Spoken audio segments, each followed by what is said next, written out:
Yo, what is up, my Knights of the Round Table? Welcome back to Spooky Night with the Night.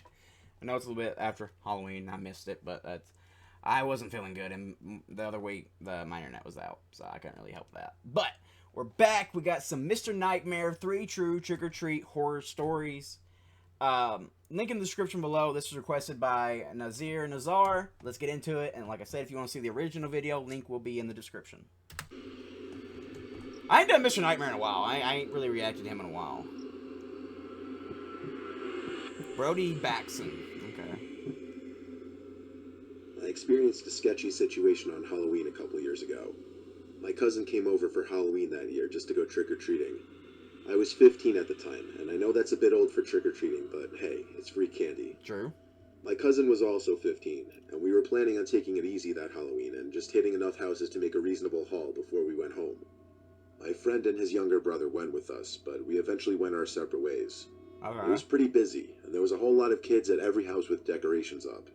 My cousin Jack and I decided to hit some of the houses with lights on, with no kids already That's on the some front badass stoops. decorations. Lots of houses that we had already hit before that had no decorations up and had lights on, all had people inside ready to deliver candy to trick-or-treaters. But all the other kids, I know for a fact, target the heavily decorated houses. Yes. We ended up getting through like 4 houses. Yeah, I remember that shit as a kid, man. If they were heavily decorated, that candy was gonna be fucking fire. Okay, we're not sponsored.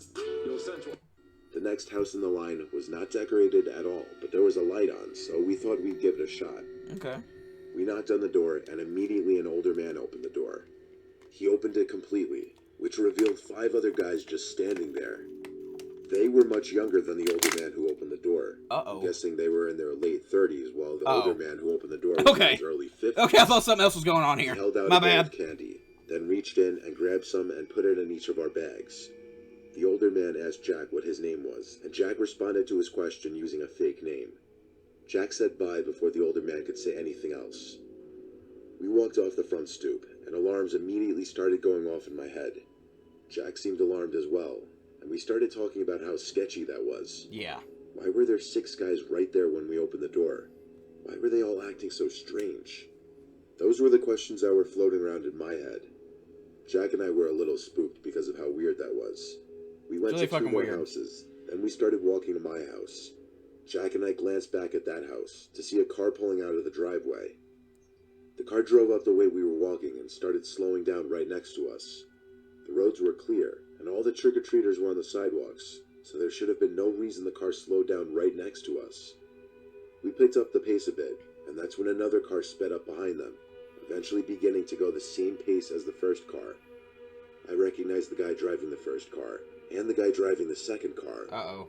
The guy driving the first car was the older guy who gave us the candy. Ah, shit. And the driver in the second car. Run! One of the 5 Run! guys That's a standing there kidnapping! suspiciously. Run!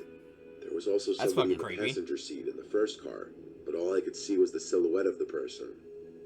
When Jack and I were 2 houses away from my house, we saw the first car park right across the street from my house. We didn't even see where the second car went. We just bolted back inside my house. Our parents, who were sitting in the living room talking, asked us what was wrong. We told them the whole story, and when we were finished, we went to the window to check if that car was still parked across the street. And it was. Ah, shit. But then 5 seconds after I checked, it drove off. He knows where you It had live. probably been parked there for the 5 minutes since we went inside my house. My mom and Jack's mom wanted Jack and I to go show our dads the house where all those guys were in. But eventually, our parents calmed us down and told us it was just a Halloween gag or something. Though I have my own theory on what was going on. That was not a gag. The reason why there were 6 guys in the main doorway was because when a lone trick-or-treater or group of trick-or-treaters much younger than Jack and I came to the door, they were looking to jump or snatch them. But when they saw that Jack and I were teenagers and literally the same height as them, they decided to play it cool, even though they still looked sketchy. And why they were following us in their cars, we will never know. Make sure you didn't But go to the when the police. night ended and everyone was off to bed, I realized that house is only 1 block from my house. Ah, shit. I'm moving. Fuck that. I'm moving. Fuck that. That's creepy. That's some real creepy shit, dude. Like, people are weird, man. This was many years ago. My dad would not have been that calm about it. My dad would have been pissed. Even if it was a prank, my dad would have been pissed. My old buddy Anthony and I were getting on our costumes to go trick-or-treating. We started going house to house just like a normal night. Okay. We got to the old part of our neighborhood, where our Yes. parents would tell us not to go because we were only 12 years old and we didn't know our way around there.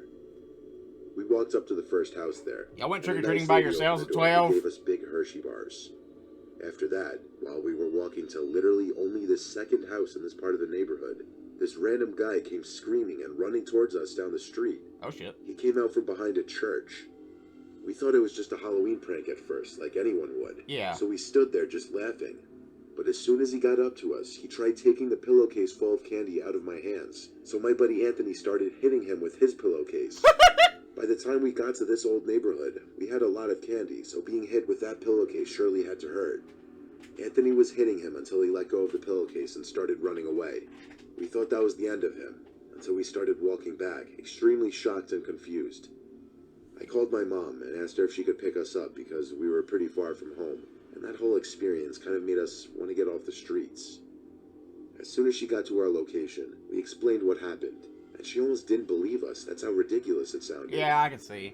We got home around But 10 I would- p.m., and shortly On the after other hand, that, I wouldn't there was doubt a it. knock at the front door. Oh. My dad figured it was just a late-night trick-or-treater, so we went to answer the door, and standing there was a man in a jumpsuit with a Michael Myers mask. Yeah! My dad was confused because he was wondering what he was doing out alone Fucking love Michael Myers. As you can see, Michael Myers shirt. Love Michael Myers is my favorite slasher. trick-or-treating, and based on his height and build, he looked like an older man, not a kid or a teenager. Either way, my dad just gave me candy and didn't really care to say anything. But while Anthony and I were sitting on the couch, we noticed him staring at us, like his masked face was staring right at us in the living room. I Getting felt the hell slightly tail. unsettled by it and was waiting for him to just turn and leave. My dad ended up shutting the door in his face when he wouldn't walk away. So fast forward to like 1 in the morning. We were about to go to bed, but on our way upstairs, we heard a knock at the door.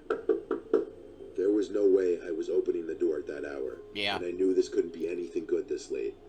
So I went to tell my dad there was a knock at the door, and he said just ignore it.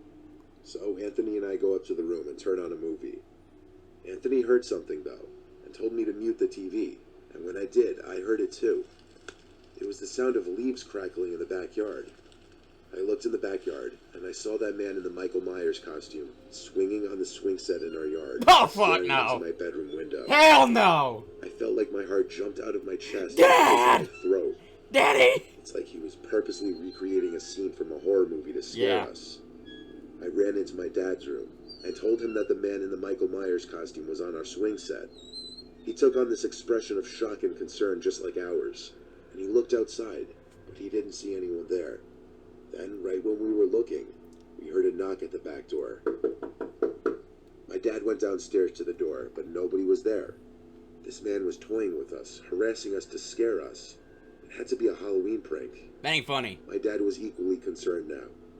All of a sudden, I heard my mom scream in the other room. So Anthony, my dad, and I ran upstairs to see the man in the Michael Myers costume standing at the end of the bed staring at my mom. My dad told Anthony and I to How run the fuck did he get in? and call the police. My friend and I ran downstairs and grabbed the nearest phone. We called 911 and told them that a man dressed as Michael Myers had broken into our house. The operator asked if everyone was all right. I said he's upstairs, and my dad has him, but we needed cops immediately. Yeah. She told me to stay on the phone and that police were en route to the house.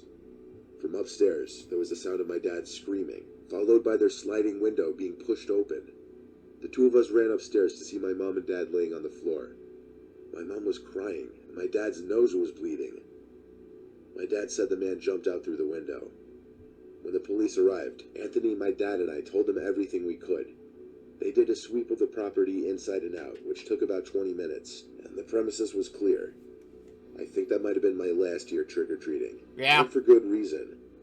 I still wonder if the man that tried to take my candy was the man wearing the Michael Myers costume, and I deeply regret leaving that part out of the story we gave to the police. Why the fuck would you do that? Look, bruh. Look. Look. This is why you have a bat or something. You don't just hold a man down. You beat the ever-living shit out of him. Like a piñata. You beat his ass down. He ain't running if his knees were broke. He broke into the house. I don't know how he got in. He broke into the damn house. You have cause to beat the brakes off of him. Beat the shit out of him. Jump him. There's 3 of you. Jump him. 4 of you counting the mom. Fucking jump him. Halloween was always one of my least favorite days of the year. Ah, you suck. I never had a lot of friends in middle school or high school, so I never really had any plans on Halloween. In middle school, I didn't really go trick-or-treating, and in high school, I never really went to any Halloween parties. This was also at a time when my sister was away at college, so due to the fact that my parents were hardly ever home, I'd usually be home alone. This was one of many Halloween nights that I was left home alone. Halloween was on a Friday this particular year, so kids were out in droves and later than usual. My parents were gone for the week. My mom left a bunch of bags of candy for... See, my mom and dad never really left for Halloween. They always came back like that night. Even if they were gone, they left me with my brother and my grandma. There was always multiple people at the house. Like, I guess my parents were just cautious of this shit. Like, and I respect that and I love them for it, because that's how I would be as a parent. Was I could not fathom leaving my kids by themselves. That's just insane. Me to hand to kids. I got kind of sick of the doorbell ringing every 5 minutes all day. So eventually I just poured an entire bag of candies into a plastic bowl we had in one of the kitchen cabinets. My mom never really liked leaving a bowl on the stoop, but she wasn't there, so what was she gonna do? That lasted a good while, because the constant ringing of the doorbell stopped for a couple hours at least, and when the bowl was empty, I refilled it. I wasn't expecting to hear the doorbell again the rest of the night, because even if the bowl were emptied, I assumed people would know not to bother ringing the bell at a house with an empty bowl. So when the bell did ring again, I was not only surprised, but also felt a hint of annoyance. I ignored the first ring, but about 30 seconds later, there was another ring. This time I got up from my computer, pausing the game I was playing, and went down to check who was at the front door. I opened the door, and there were 2 guys in white Vendetta masks holding small plastic bags with very little candy inside, it seemed. Neither of the 2 of them said trick or treat. They just ominously both stood there, and then lifted up their bags and held them open. I said, "Hang on, I'll get more candy." I felt intimidated, if I'm being honest. I wouldn't blame you. I went to get the bag of Reese's and grabbed a few to put in their bags. When I dropped the candies in their plastic bags, one of them, I don't know which, asked in a monotone voice, "Are you home alone?" Nope. I said no. Exactly. I stuttered because the question scared me. Exactly. Good fucking shit, dude. You bluff, you lie your fucking ass off. You fucking bluff. Nah, bro, I got 4 people in this house, man. Like, you fucking lie through your teeth. You never answer a question like that. Honestly, that's... Okay, look. This is life lessons with Danny.